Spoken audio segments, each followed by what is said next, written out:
Fala galera que curte o PC Facts, para não ser irresponsável eu vou trazer a tradução literal de um absurdo, de um disparate que a Lisa Su teve coragem de dizer de maneira tão descarada que fica até estranho para mim que isso tenha virado notícia, mas não tenha gerado uma discussão maior em torno. Vamos lá para a tradução literal. Nós diminuímos o carregamento no terceiro trimestre e nós diminuímos o suprimento no quarto trimestre. E nós vamos diminuir ainda em um grau menor no primeiro trimestre. A Lisa se refere a produtos como Ryzen, RDNA 2 e 3, e eu falo Ryzen de várias gerações, com exceção apenas dos EPYC e de produtos para servidores. Em 2022, final, né, o último semestre de 2022 e o primeiro semestre agora de 2023, no qual a gente se encontra. Isso significa que eles estão controlando, manuseando, para não usar uma palavra muito forte, a demanda para balancear a questão de oferta e procura. A ideia disso é simplesmente controlar o preço. Só que para muita gente isso é algo absolutamente normal, mas tem algumas coisas muito importantes que a gente tem que discutir. E eu espero que vocês vejam esse vídeo até o final. Windows 11 original e completo no seu PC em 3 passos. 1. Dividimall.com, compra o Windows 10 com o cupom PCF25 para você ganhar 25% de desconto, ele vai sair por R$ 86. 2. Você vai no seu sistema, coloca a ativação, joga a chave que você vai receber por e-mail e ativa o Windows, agora ele é original. Passo 3. Agora que ele é original, você consegue atualizá-lo para o Windows 11 também original gratuitamente. E eu vou te dar mais uma dica de graça. Com o mesmo cupom PCF25, 25% de desconto para ter o Microsoft Office 365. E aí, meu amigo, o seu Windows vai estar completaço.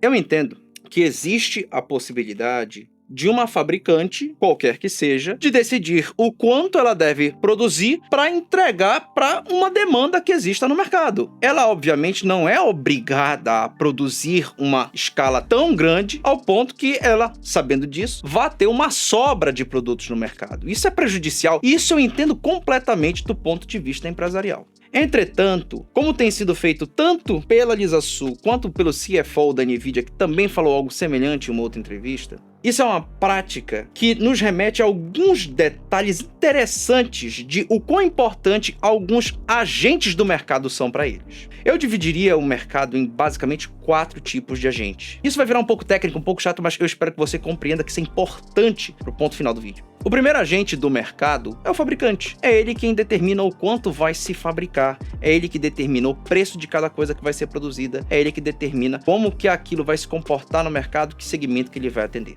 Depois nós temos os intermediários, que podem ser fabricantes de uma outra maneira. Então, por exemplo, em relação à AMD temos a Sapphire, a PowerColor, outros parceiros. Em relação à NVIDIA temos a ASUS, MSI, Gigabyte e outros parceiros. Mas também nós temos os importadores, nós temos os lojistas, nós temos os distribuidores e assim por diante. Esses são as pessoas que, digamos, pessoas jurídicas interessadas nessa relação. Um terceiro agente são os analistas, as pessoas que analisam aquele mercado a ponto de dizer se aquilo é saudável ou não é saudável e influenciar o quarto agente ativo desse mercado, que é o consumidor, que somos de fato nós, apesar de eu ter um pouco de influência no mercado, mas eu ainda não diria que eu me encaixo como influenciador, eu não tenho acesso a todos os produtos, eu não tenho influência sobre todos os produtos, eu não faço isso de uma maneira profissional a ponto de realmente me enquadrar como um analista. Mas sabendo desses 4 agentes, a gente pode pesar o quanto cada um exerce uma pressão sobre quem de fato define o preço, que é o fabricante. E aqui eu quero abrir um parêntese justamente para aquela discussão que fala a respeito da culpa do preço. Apesar de eu achar que nós temos o poder de definir o preço diminuindo a demanda, porque se a gente demonstra pouco interesse num produto, inexoravelmente ele vai acabar baixando de preço para que possa ser vendida a oferta que tem no mercado, eu não consigo colocar no consumidor a culpa sobre os preços. A culpa do preço é única e tão somente do fabricante. É ele quem determina o preço e só ele pode alterá-lo. Não vai haver outra circunstância no mercado que permita que o preço seja alterado, a não ser que passe finalisticamente pela vontade do fabricante. Então, quando o consumidor compra ou não compra, é indiferente. A decisão final sempre é do fabricante. Então, eu não vejo a gente como culpado, apesar de termos o poder de influenciar o preço final que o fabricante pratica. Com esse parêntese colocado,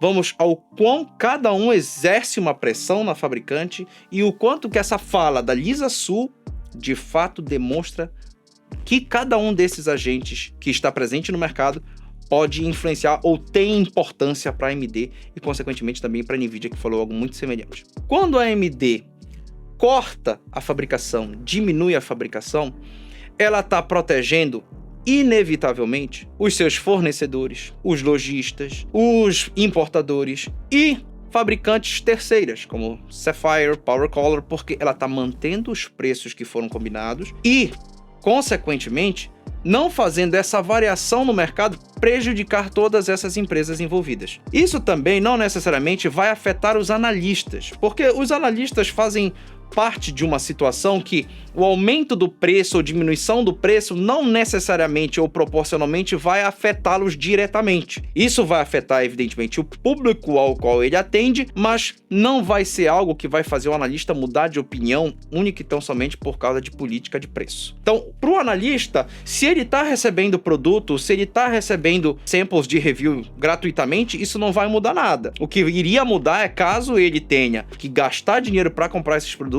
aí ele ia ficar muito puto se aumentasse. Se não, se ele recebe gratuitamente, para ele é indiferente, ele vai trazer o material da mesma maneira. Lógico que existe a questão de quando ele pega e trata de um material que é muito escasso, muito caro, menos pessoas têm tendência a assistir. Mas isso aí é mais indireto. E o mercado consumidor, que no fim das contas está ali como o grande alvo, teoricamente, dos fabricantes, ele é o mais prejudicado nessa relação. Quando os preços só sobem em vez de descer, quando os preços em momento nenhum entram em promoção porque existe uma demanda e uma oferta que ficam brigando, mas artificialmente a fabricante para de oferecer e a demanda proporcionalmente aumenta, porque se tem pouco produto e mesmo a demanda pequena, essa demanda acaba aparecendo sempre grande, o preço se mantém. E aí o público consumidor não consegue ver queda de preço, não consegue ver evolução geracional. O problema disso tudo é que isso demonstra que nós, como consumidores, não estamos mais em uma posição de conseguir fazer pressão maior do que a pressão que os analistas criticando fazem, do que a pressão que os fornecedores, fabricantes, lojistas, fabricantes terceiros fazem na empresa, de maneira de dizer assim, como antigamente, não sei se vocês vão lembrar, quando a NVIDIA lançou a 3080, ela saiu por 5.299, 5.499, rendendo muito mais do que uma 2080 Ti, e a 2080 Ti custava fantásticos R$10.000. Como que um fabricante que comprava vários componentes com aquele orçamento de 10 mil para vender, como que ele vai se manter vendendo aquilo se a nova placa consegue fazer muito mais custando muito menos? Todo aquele estoque do fabricante vai ser perdido, assim como se esse estoque estiver no lojista, vai ser perdido, se esse estoque estiver no importador, vai ser perdido, se esse estoque estiver em qualquer CNPJ pronto para venda, sem o desconto, ele vai perder várias mercadorias a um preço que era o preço anteriormente praticado. Essa pressão que um fornecedor poderia fazer na NVIDIA, que um fabricante terceiro poderia fazer na NVIDIA ou na AMD, ela está sendo mais forte ou está sendo considerada com mais peso para a AMD e para a NVIDIA do que a pressão que nós consumidores estamos fazendo. Se você considerar também a pressão dos acionistas, ela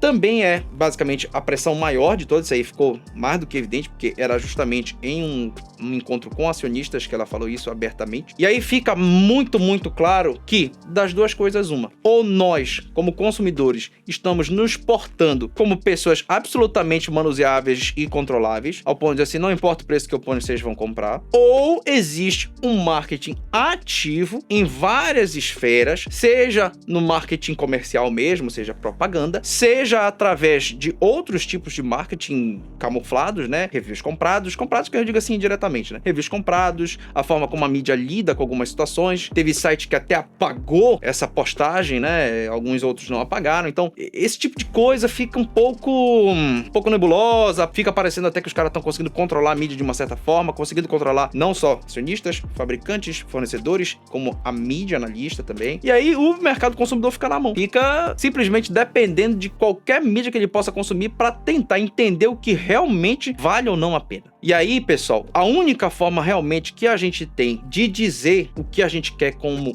um preço ou uma mercadoria justa, mesmo que seja mais cara, digamos, mas que tenha muito mais performance, é exercendo o nosso poder de compra consciente. Então, se você vai procurar um produto novo, você precisa estudar sobre ele para saber se realmente o gasto extra que você vai fazer com ele vai te trazer um retorno. Se esse retorno não existir, gente, pelo amor de Deus, compra o mais barato. Compra o que te dá o melhor retorno. Enquanto o consumo for dessa forma consciente, a gente vai ter obrigatoriamente um fornecedor que vai entender: nosso público é inteligente, é consciente, consome apenas o que é necessário. E aí, simplesmente, eles vão mudar essa ótica deles. Eu, sinceramente, imagino que essa estratégia valha hoje, enquanto eles conseguem segurar essa pressão dos acionistas. Eles sempre estão dizendo: não, no terceiro trimestre nós fizemos isso, no quarto trimestre nós fizemos algo semelhante, porque nós temos umas placas novas e uns produtos novos saindo. Nesse atual trimestre, a gente tá segurando a demanda, Mas, gente, já vai completar quase o ciclo de um ano. Um ano de muitas quedas nas ações. Isso não vai se sustentar. Os acionistas não vão ficar satisfeitos com o rendimento com base nessas mesmas desculpas. Eles vão precisar mudar a estratégia. E no momento que essa estratégia mudar, nós vamos ter provavelmente melhores preços. E aí eu não quero ninguém reclamando, dizendo assim: pô, o Marco não falou nada, o Marco mandou a gente comprar, o Marco... Não, mandei vocês comprarem nada. Comprem conscientes de que a qualquer momento novos Ryzen podem sair, como saíram os 7600, que são os não X, os 3D, né, com preços um pouquinho melhores do que as pessoas pensavam. Então, assim, no fim das contas, o mercado ele vai se ajustando, mas ele sempre tenta apertar a mangueira o máximo possível. E dessa vez, conforme eu provei ao longo do vídeo, quem tá sofrendo mais com essa mangueira apertada não é o fornecedor, não é o lojista, que normalmente são os que assumem os riscos do negócio, somos nós. E aí, apesar, mais uma vez, de nós não sermos os culpados pelos preços, nós temos sim atuação direta nesse mercado. Qual é o seu papel agora? Qual é a tua estratégia como pessoa para de fato fazer esse mercado mudar isso? E uma última pergunta: vocês agora conseguem entender que individualmente a gente não consegue fazer nada, mas a gente, como coletividade, como uma consciência coletiva, a gente adquire volume, tamanho maior até do que os fornecedores, os lojistas, os fabricantes terceiros, e conseguimos, enfim, aí influenciar decisões. Então, essa consciência coletiva é o que eu proponho aqui pelo canal, para que a gente consiga sentar, conversar e entender os nossos interesses em comum, para que a gente possa exercer uma influência coletivamente no mercado, nas fabricantes e, evidentemente, naquilo que interessa pra gente, que são preços melhores e produtos com uma evolução geracional mais convincente. Tá bom, pessoal? Por conta disso, eu peço que vocês se inscrevam no canal. Não tô pedindo nada demais, é só apertar um cliquezinho. Eu vou esperar e já deu tempo, né? Você vai lá, se inscrever, marca o sininho. Muito obrigado por essa moral. Se vocês tiverem interesse, eu vou deixar aqui um vídeo a respeito desses insights mercadológicos que são muito interessantes e que podem também abrir a cabeça de vocês da forma como esse vídeo tá fazendo. Tá bom, pessoal? Um grande abraço e até o próximo vídeo.